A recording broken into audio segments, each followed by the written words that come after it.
All right, we're getting into the social square now. We're talking about the new media space. The question we asked you earlier on, if you can bring it up on your screen, is what is your main source of news and why? We'd like to know this because this is coming at a time when the status of the media report just came out by April 2019. Over 32% of people on social media say they'd rather get their news from Facebook, and then another 31% from WhatsApp. But the main issue with WhatsApp is I'll forward it to you and say, as received. How have you verified that information? That is what the discussion we're getting into right now. Our guests are still with us. Samira Sawalani, journalist and analyst, East Africa. Robert Ndungu, founder, Kenyans.co.ke, and Philip Mwaniki, head of digital right here at the Royal Media Services. And Mwaniki, I think I'll start with you. What is your assessment of the new media space now compared to the previous times? Because I know you've been on both. I'm not saying you're old. I just know you've seen, you've seen the transition. Let's go with season. Yeah. I don't know. I think it's brilliant. I think it's an amazing space to be in. Yeah. It's a gift and a curse, of course. But I think we tend to dwell again a lot more on the curse side of things. Of course, it's serious, but I think it's helping push the conversations push conversation forward, whichever conversation this is. It's helping bring in new forms of employment. Yeah. I mean, there are people right now. If I went to my grandmother and told her what I do, she really wouldn't understand what it is I do. There are whole new industries or employment opportunities right now that did not exist 5 years ago. So the new media space is an amazing space. It just needs to, and I use this word a bit carefully. I don't know, I'll say controlled, but not exactly from a government point of view. It's just how now do you deal with it, because you have fake news issue, you have all these other trolls and everything else, cyberbullying and all this. So, but in general, I think it's an amazing space, and it's a good time to be alive. Samira, your assessment?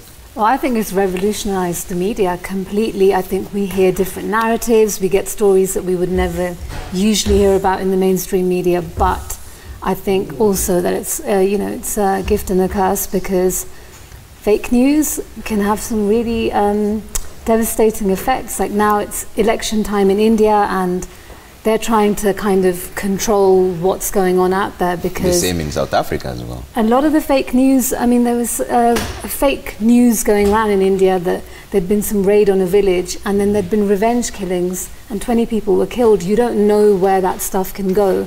But now when I think about news before social media, I can't even remember what it was like. Can't. Robert, so who's playing catch up here? Because there are many people who say that now the main news people look to social media to follow up on certain stories.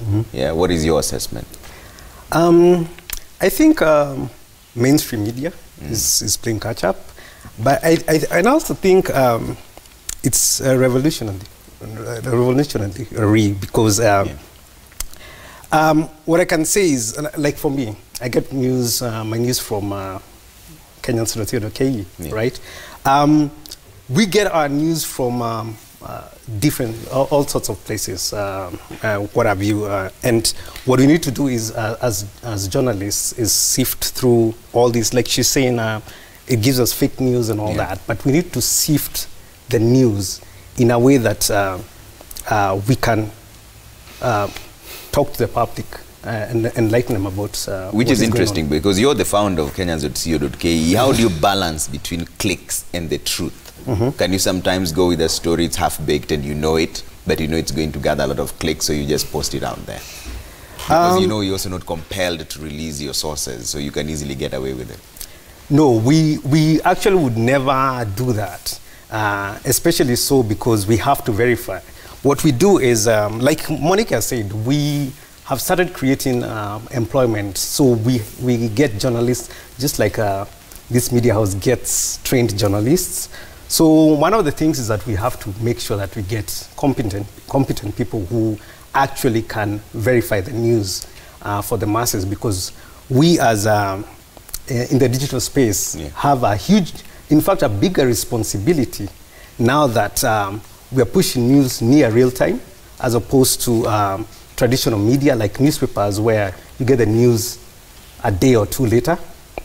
So we need to constantly verify that through training, retraining of journalists, so that they are up to date with what is happening, so that they can sift through the news and feed it to the masses. Yeah, training. I mean, Robert, just even from an employer's point of view, then what do you think are some of those top skills that a digital journalist, or even in this day and age, a journalist should have?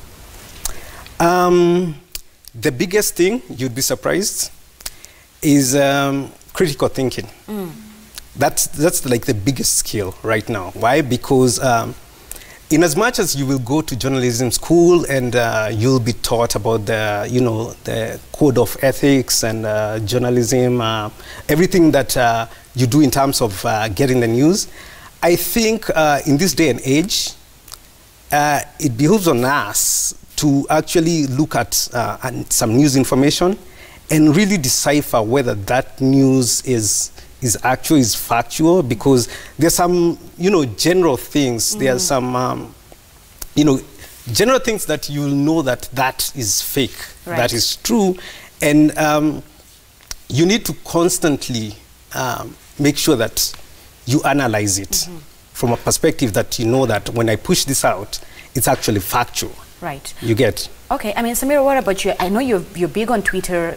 You share a lot of the information that you get, even from from a journalistic point of view. For you, what do you think are some of the skills that any journalist, especially one that is active online, should be having?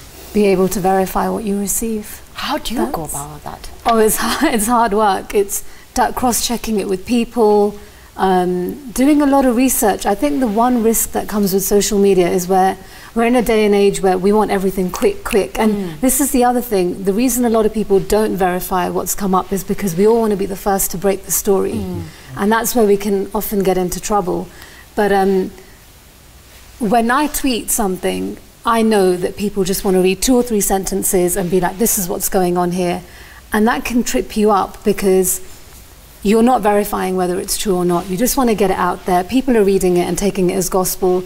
They're not looking at what's going on behind the scenes. I don't know how much, the long reads, the articles, are we clicking on them, or do we just want to be in a day and age now where I just want to see 4 lines on Twitter and be like, oh, this is what's going on here. Right. So to me, to be a digital journalist and active on social media, the most important thing is to learn to verify your stories. All right. I mean, Philip, you say that you go tell your grandmother, this is what I do. She will not have an idea. But that's because the digital space has brought about careers that were not there 10 years ago. Social media marketing, an influencer. And now newsrooms have had to have an entire department dedicated to, the digital space. So create for me a picture of how the digital space has perhaps changed employment for journalists, the playing ground. Now, when you're leaving school as a journalist, when you're leaving journalism school, before you know, I'm just going to be a newspaper journalist, I'm going on TV, or I'd be on radio. These days, there's a word that's always bandied around: convergence. One journalist can now be sent to one event, and they can do TV, they can do radio, they can do all these things. So you're multi-pronged kind of a journalist, where you're not just seated there. Even for you here, you can travel, you can just go to an event and you can tweet about it, you can record this, you can do this. So on your own, you're pretty much, 4 or 5 journalists from 15 years ago.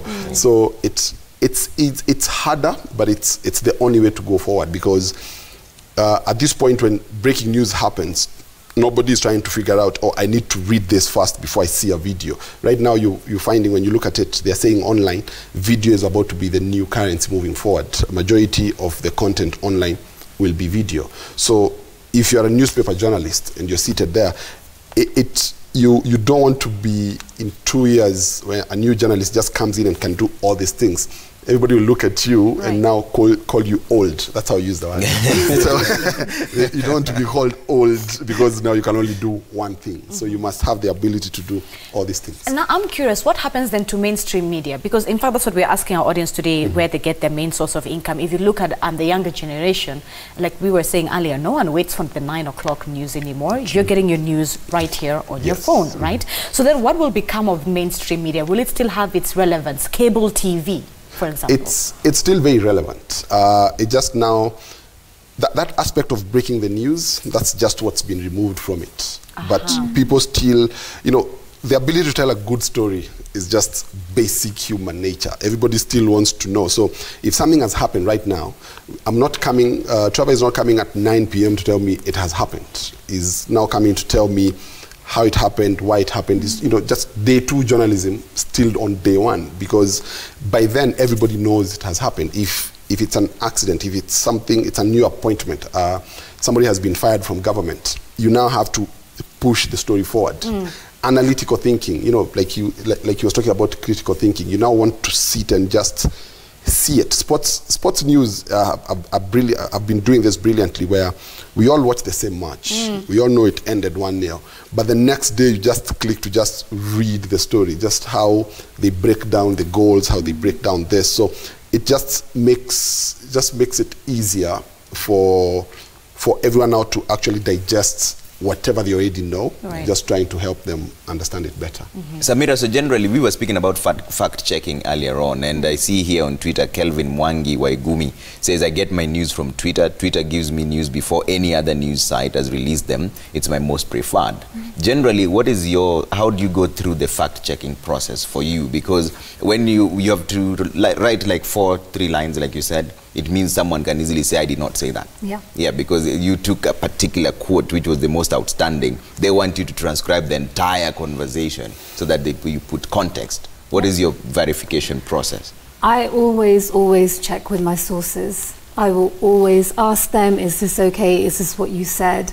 Because otherwise, I think we had a little case earlier this week with one of your newspapers quoting someone, and the director of Rafiki, and the way that went.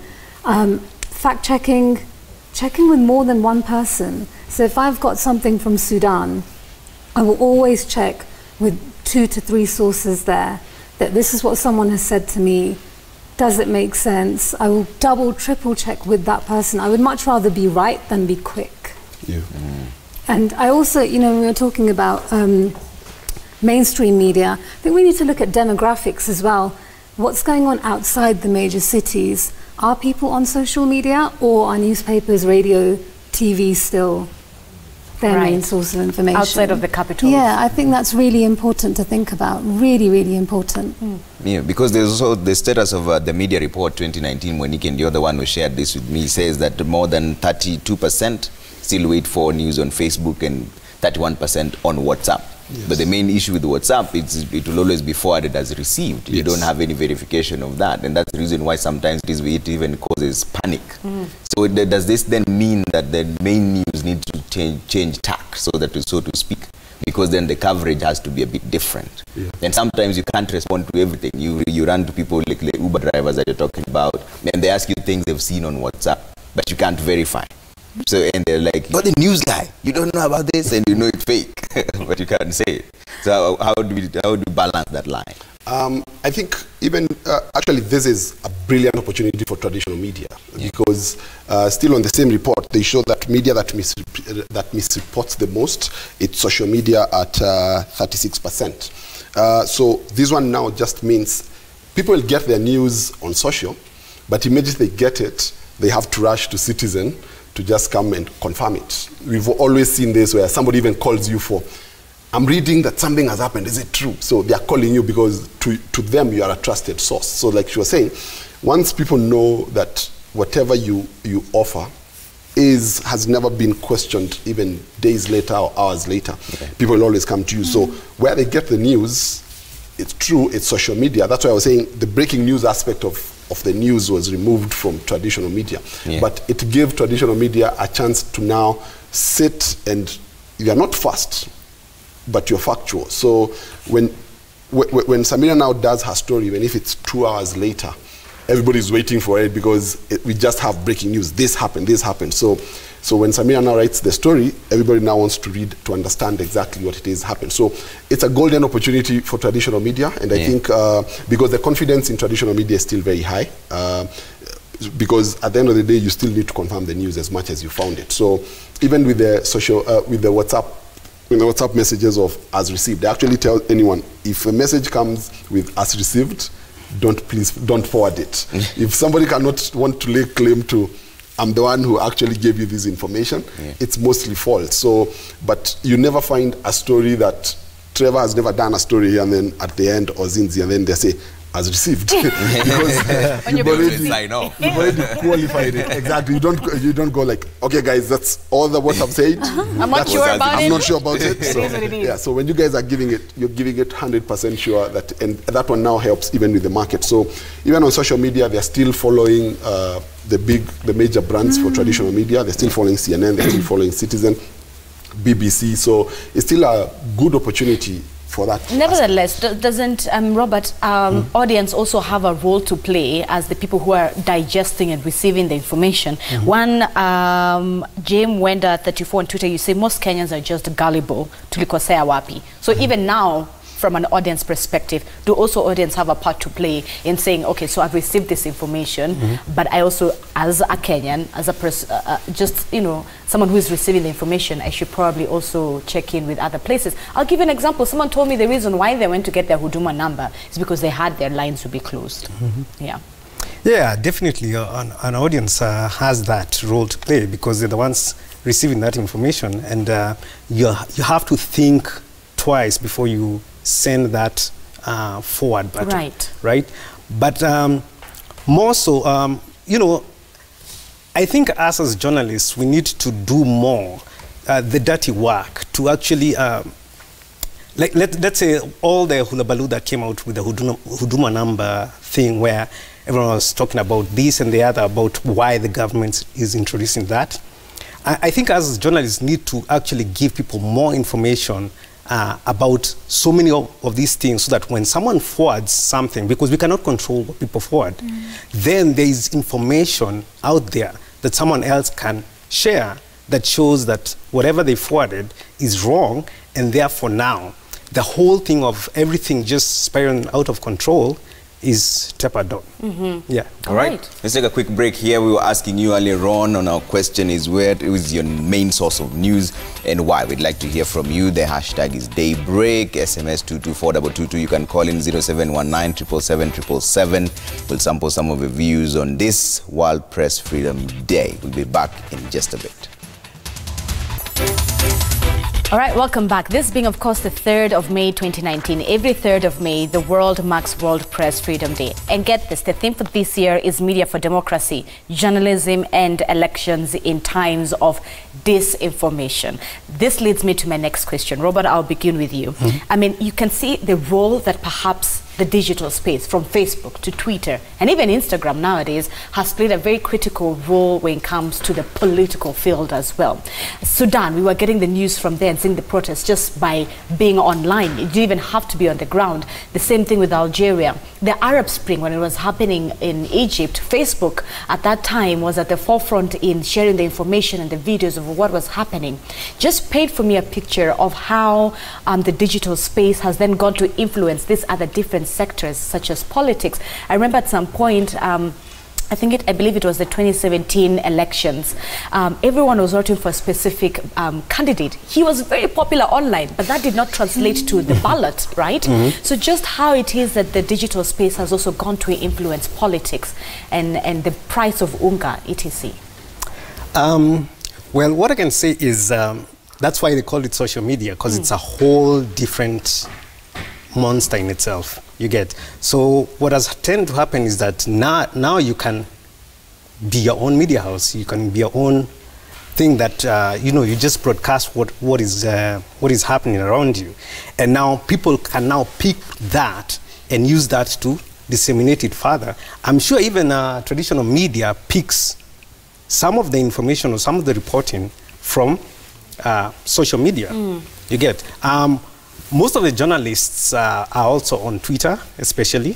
So they always tend to push that information even faster than they do actually in their traditional media houses.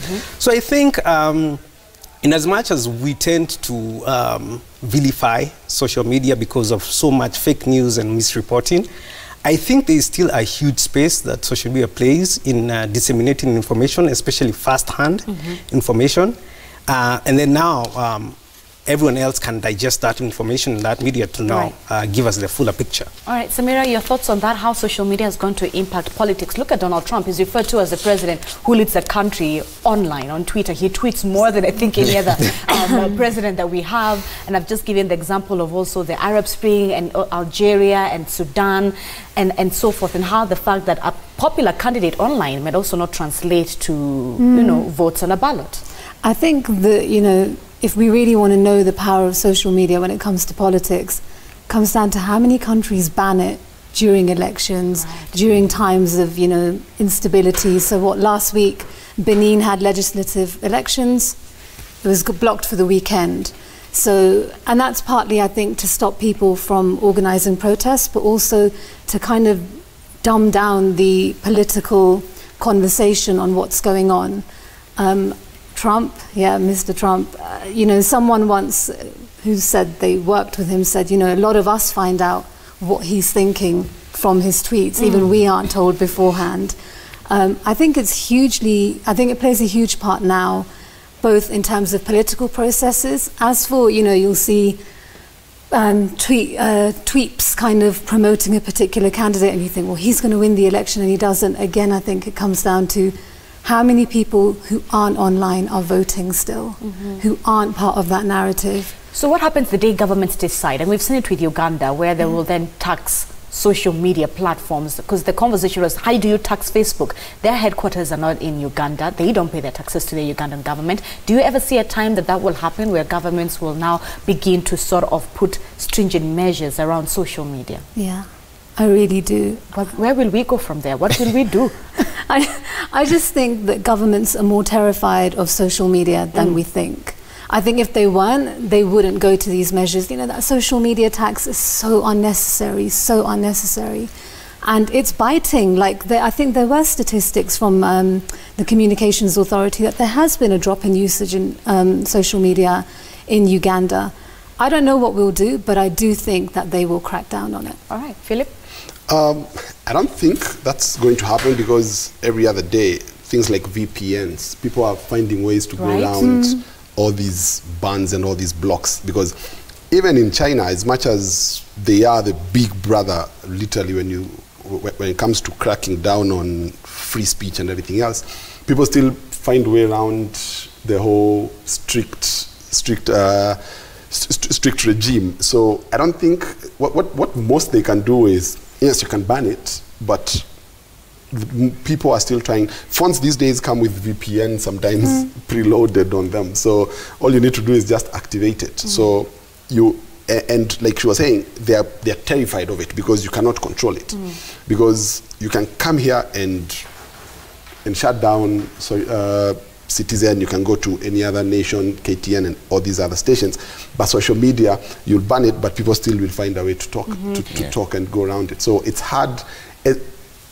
As technology gets better and more, and it evolves and more advanced, it's going to be chaos for governments. What are your thoughts, having even covered politics here in Kenya? We just came from an election not so long ago.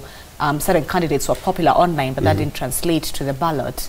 I think sometimes we pick the numbers when we say 50 plus million Kenyans are online. We tend to think it's literally every Kenyan. Well, you mentioned very well some people who have 3 phones. People on social media. Sometimes there's the numbers on paper versus the actual numbers. Yes, more people have access to it, but not as many. But also when it comes to politics, someone may come and say, I like this person on social media, because that's the general consensus. But on the ground, I'm like, let me just hype it here for some likes and some clicks, while I know who I'm voting for. Because even if you're a tribalist or you're racist, online you'll probably not bring it. You'll come and show, I have a black friend, I have a Kikuyu friend, or I have a Luo friend, but you already know what you're going to do. So, and that's what happened to Peter Kenneth. So but I think now on this one is pretty much, once you get the online clout, for lack of a clout, it's now for you now to use that to try and go now to the ground. You cannot just sit somewhere and say, just keep retweeting that, keep tweeting that. it will translate here. I mean, you've seen even Donald Trump is always complaining, my numbers are low. I mean, how is a president doing that? But it also shows you that he knows just how powerful these tools are. And even as a politician, you just need to understand, get the online slot going, but then now try to convert it on the ground. But also what you're bringing up is very interesting, Philip, because the online euphoria can easily turn into cyberbullying. We've seen people who've gone to extents of even committing suicide after being bullied online. They do not know how to manage the difference between people who are monsters behind the keyboard, and when you meet in person, they wouldn't really tell you all the things they were saying. But we have Kanyi Gioko here who says, I don't believe most online news until it's posted by a mainstream handle, say like Citizen TV Kenya. Shout out to you. Thank you very much, Kanyi Gioko. It's true. We'll only post factual stuff. He says that, but they also need to do due diligence because they have fallen into the habit of picking news from the sources we are running away from. And this is what we were talking about. Do you see something else in a source that you know may not be very well verified, and then you take it up and then now try and verify and give it context? I think the biggest problem sometimes the media does is, while trying to verify everything, you actually help promote fake news, because just because somebody has said something does not mean it's up to me to come and say this is not true, because by me saying this is not true, I will repeat whatever you said as fake news. It's not true, so then you give it more impetus. So somebody sits sometimes for, that's not what we want you to verify. You know, if a president says something or a politician that you know is not factually correct, then that one you can pick it and actually try and say this is not true. But just trolling social, just looking for fake news and then trying to say this is not true, you're actually doing the exact opposite of what you think you're doing. So sometimes you end up propagating fake news while you're trying to, because sometimes you can see something, you can just tell this is fake. It's not up to me now sitting here in the newsroom and just calling Trevor for, you need to go on, please go on TV and also try and debate this, because somebody will be like, I knew it was fake, but now everybody says, wait, who said this? So you're helping push the fake news forward by you trying to think you're trying to correct it. And, and the lie will always travel fast. And Samira, you must have seen this by now. It's more of, it's a double-edged sword, because there's also the good side of it, and then there's a cyberbullying part of it. And that is where the balance now comes in, because many people get frustrated by what they see online.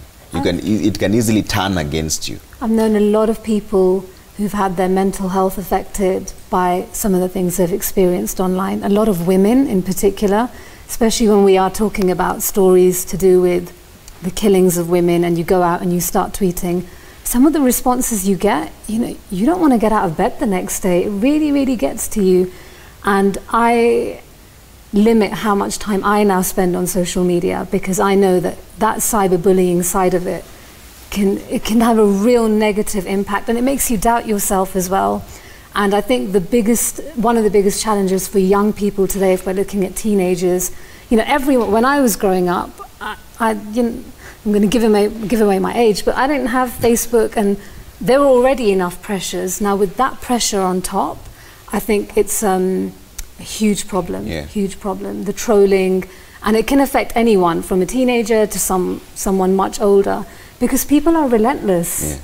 They will go on and on and on at you, and you don't know what to do. Robert, is this even a consideration before you publish anything? Do you wonder how it's going to affect the person who's reading it, or even the people affected, so to speak? Because do you think that if maybe you're writing a story about a particular family, do you wonder how it's going to affect the children?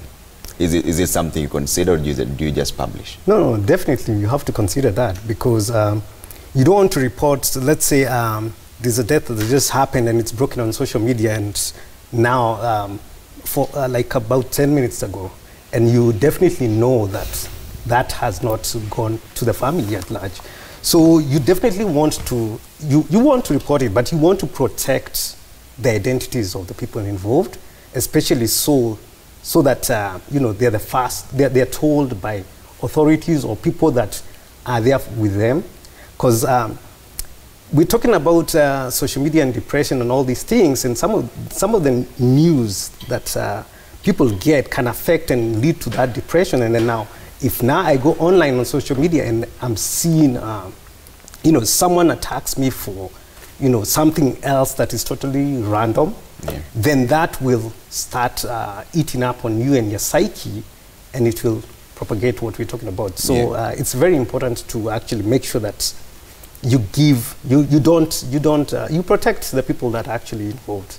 Yeah, Monique, and this is where the issue is, because I'm still struggling with that balance, because there are certain things you may report and then people convert it into other things. We've seen this even with the attacks on the ladies that we were talking about earlier on today, and it's a really bad situation. One line comes up, people translate it into other things, so the conversation keeps changing. She was this, she did that. We lose completely the issue at hand, which is someone has been killed, it is a crime, someone needs to pay for it. When the justification begins to come in, and how do we now henceforth balance it? Make sure that even though you're on social, you don't end up bullying someone else and creating a disaster out of it. I think sometimes it's, especially when something happens immediately, during that heat of the moment when everybody's trying to figure out what's going on, people tend now to start putting other content that is not verifiable. Sometimes if it's somebody who's been killed and then all of a sudden somebody tweets and says, I know this lady, or I know this guy, she was this, that, then you pick it. And at that point, all you need to do is just stick to the facts for this person has been killed. Let's pick somebody like Ivy, where I found it heartbreaking that the mom had to literally come and say she was not a slay queen. And I really, really found that to be very hurtful, especially for the whole family and especially for her. But it's because immediately that happened, then people started talking about, oh, it was because of this, it was because of this. And you're like, where are you getting your information from? Because nobody quoted anyone in all of that conversation. So once that starts happening, and then everybody now, it's now up to the media to just report. Facts are sacred.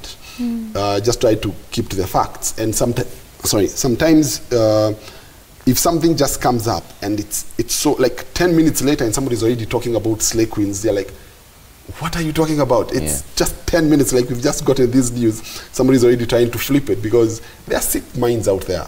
So we should not give them the platforms to try and just perpetuate. I mean, Samira, in this day of digital media, as journalists, how do we, or how are we supposed to relate with our followers? Because at the end of the day, they are not your friends, you know? So how do you then relate with followers? They're not your friends. They can turn on you whenever. Ultimately, I think it's, what is your social media account there for? I will sometimes tweet things that I know a lot of my followers will not like, but facts are sacred, like facts are facts. You've just got to put that out there. And I know definitely the story about the killings of women in this country, when I did a few tweets about them, I got a lot of abuse kind of, and at some point you're like, should I just stop? Should I just stop saying something? But then you think, no, this account is here. I am here to do this. I'm not here to be liked. I'm here to report. That's the beginning and end of it. And it's a risk you have to be willing to take. And that is the thing, because most people don't know who you are. And that's where the balance is for most teenagers. They're wondering they need to be liked on social. Anything goes, they'll turn on you because they have no idea who you are. People are like, I'm not like that. You see, so people start abusing you and telling you things on social media, and you start reacting to them. And that is now where we need to almost educate people to learn the balance between what they're saying, who they are as a person, and what their reaction will be. Because sometimes the backlash is quite unnecessary, like you're saying. I'm sure you even got threats out of that. I mean, I think one tweet can destroy your career. And that's what I've always felt. That's why I'm so big on verifying what you share, being careful with what you put out there, because it takes one tweet and that's it. It's all over. People don't want to know you. People are going to finish you on social media. And there is something, I don't know if people feel entitled to you. I remember a couple of years ago getting an email, and I've still got that email, and I still don't know who it's from, of someone literally breaking down all the things they thought were wrong with me. So I sometimes tweet that I'm going to the gym at 6 a.m. and in the email he was like, he, she, it, I don't know. You need to stop going to the gym so much. You tweet that, you know, if you tweet about relationships, you need to stop. No one wants to know what shoes you're wearing. You need to report less on this country. And it was, you know, like someone had just thought that they know me because they follow me on Twitter and they could send me an analysis of my life and everything that's wrong with me. I mean, on a positive note, Robert, the same platform has helped us, especially when journalists do story, where you find family members have found their family members in case of disasters. If a child goes missing, it's still the same social media that will try and locate the child. I mean, there's also the positive side of it. As much as what Samira told us is a bit scary, there's also the good side. There is so much positive in it. So many things, you know, you're looking for some blood donation from people, and people online will just go to the nearest hospital and donate blood. So I think there is so much positive in social media, especially from us. One of the big sources of news for us is social media. That means verified accounts, journalist accounts, but also, you know, reporting news in a way that gives you first-hand information. You get so. I believe there's so much positives, and like you say, that is what now creates careers. That's what creates this whole big industry. So it's not just that. And to your point, I think social media is also how you depict yourself, your online persona, because I believe you should have your online persona and your offline persona. And depending on how you depict yourself, I think that's how now people will see you. Because someone like Donald Trump, let me give you an example. People like Donald Trump, right? I mean, he says so many absurd things, you get? But now people have been accustomed to, okay, that's a lie, that's a lie. Just the other day, he reached 10,000 lies. 10,000 lies, yes. The Washington Post has been tracking how many times Donald Trump lies from the day he took office. And it's already surpassed 10,000. So you can imagine now, I mean, people don't have a huge outcry about that, but then, you know, you might tweet something, just one thing, and it might just... Because you're held to a different kind of pedestal. A different standard. You're a journalist, you need to be more truthful. However, if you keep lying a lot, then they're accustomed to But does that mean I can't share journalist. that you're going to the gym at 6 Actually, a.m.? thank you very much. Share my lunch picture. I mean, really? Because she can still post, she can still confirm something at 6 a.m. and be at the gym at 6:30 and still share it. If men can tweet about football, I can tweet about the gym or my shoes or whatever I want. You see, thank you very much. Yes. But I think if you really want to look at the power of social media, Kenyans on Twitter and the things they have done, the things they have created. You know, who was the Congolese singer, Kofi? Yes. You know, when that video came out, it was them that pushed for that deportation.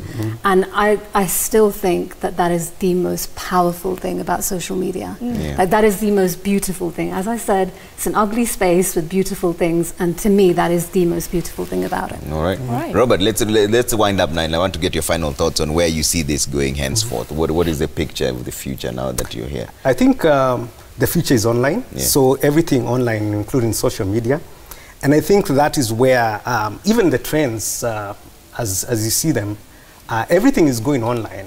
You know, even right now, big media houses like you guys are now devoting a huge chunk of what you do to the online space, because like I said, that is the future, and that's where everyone will be getting their news. There's still space for traditional media in that you guys have already cemented yourselves, and you're more trusted than online sources, like you said.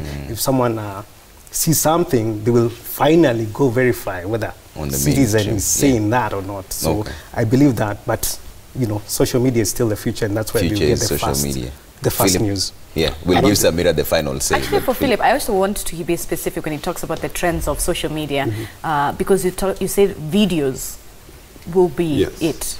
Yeah. I don't think the future is social media. I think now is the future is now. I don't, so I think video, when you look at something like TikTok, literally just got banned in India.